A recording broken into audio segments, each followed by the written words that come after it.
When people in America start getting serious about paying off their debt, they usually end up choosing between two major strategies, the debt snowball and the debt avalanche. These two methods have helped millions of people get out of debt, rebuild their finances, and regain control of their lives. But the big question is this: which one is actually better? Which strategy pays off debt faster? Which one saves more money? And, more importantly, which one is the best for you? Before we compare them, let's talk about the real problem that keeps so many people in debt for years.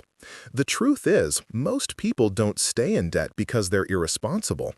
They stay in debt because debt grows silently and aggressively, especially in America.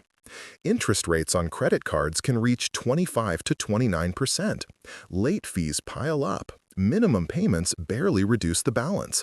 And once you're stuck, it's hard to imagine a way out. That's why having a clear, structured debt payoff plan is a game changer. Now, let's break down the two strategies in simple terms. The debt snowball method focuses on paying off your smallest debts first, regardless of the interest rate. You list your debts from smallest to largest, make the minimum payments on everything, and put all extra money toward the smallest balance. When that first debt disappears, you take the money you were using to pay it and roll it into the next smallest debt. Like a snowball rolling down a hill, your momentum grows as each debt disappears. The debt avalanche method is different. Instead of focusing on the smallest balance, you focus on the debt with the highest interest rate. You make the minimum payments on all debts, then put all extra money toward the most expensive debt first. This saves you the most money in interest and usually pays off debt faster overall, at least mathematically. So, which one is better? Well, it depends on what matters most to you: speed, savings, or psychology. Let's take a closer look at each one. The debt snowball method is all about psychology and motivation. Humans love wins. Crossing something off your list gives you a boost of confidence and energy. When you eliminate a small debt quickly, you feel progress, and that progress fuels your discipline. That's why so many financial coaches recommend the snowball method. People stick with it because they can see results early. And when it comes to long-term success, consistency is often more important than math. On the other hand, the debt avalanche method is the smartest approach from a mathematical perspective. By attacking the debt with the highest interest rate first, you reduce the amount of money wasted on interest.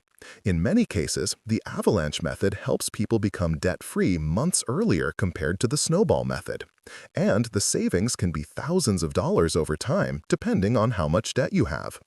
But here's the big secret: the best method is the one you will actually stick to. If you're the type of person who gets motivated by small wins and needs emotional momentum to stay on track, the snowball method is probably your best choice. If you're someone who likes efficiency, logic, and optimizing every dollar, the avalanche might fit you better. The important thing is choosing a method you can follow consistently for months or even years. Because debt freedom doesn't happen overnight. It happens payment by payment, choice by choice, with patience, discipline, and repetition. Now, let's talk about how these strategies work in real life.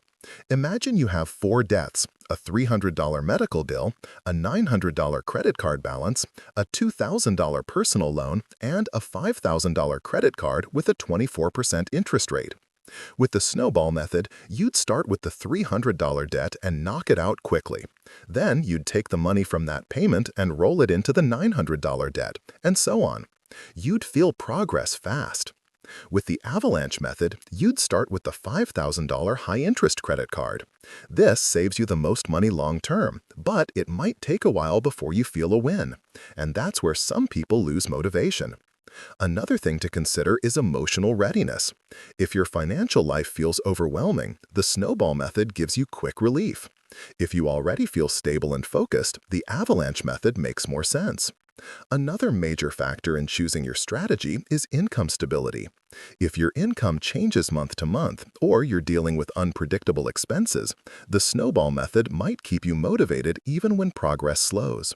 But if your income is stable and you can reliably put extra money toward debt each month, the avalanche method will get you out of debt faster.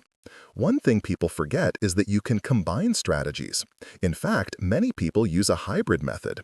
They start with the snowball to build confidence, and after eliminating one or two small debts, they switch to the avalanche to maximize interest savings. This hybrid approach can give you the psychological boost of early wins and the long-term mathematical advantage of paying less interest. Another important point is lifestyle awareness. Both strategies work best when you avoid taking on new debt. If you keep swiping your credit cards or taking new loans, even the best strategy won't save you. The foundation of any debt payoff plan is controlling spending, building a small emergency fund, and protecting yourself from unexpected expenses that could push you back into debt. Let's talk about discipline. Paying off debt is not just about money, it's about behavior. It's about emotional stability, patience, and long-term thinking. The people who become debt-free aren't always those who earn the most money. They're the ones who consistently apply the plan month after month, no matter how slow progress seems. Another huge benefit of both the snowball and avalanche methods is that they help you reclaim your future. When you eliminate debt, you free up your income. You lower your stress, you sleep better, you gain control of your choices. And the money you used to spend on interest can now go toward investments, savings, and building wealth. Debt freedom is the first step toward financial independence. Now, let's compare the long-term psychological effects of each method. Snowball users often report feeling lighter, more confident, and more in control early in the process. Avalanche users report feeling empowered, logical, and financially smarter. Both experiences matter. Your emotional relationship with money plays a major role in whether you stick to your plan. So, which one should you choose?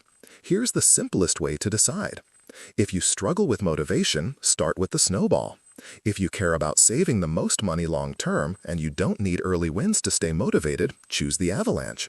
And if you want the best of both worlds, start with one or two snowball victories, then switch to avalanche for maximum efficiency. The truth is that both strategies work. Millions of people have paid off their debt using either method. What matters most is the commitment to the plan. Debt doesn't disappear by accident. It disappears because you took action, stayed consistent, and kept moving forward even when progress felt slow. And here's the part most people don't realize. Paying off debt changes who you are. You become more disciplined, more intentional, more confident. You realize you can control your money instead of letting your money control you.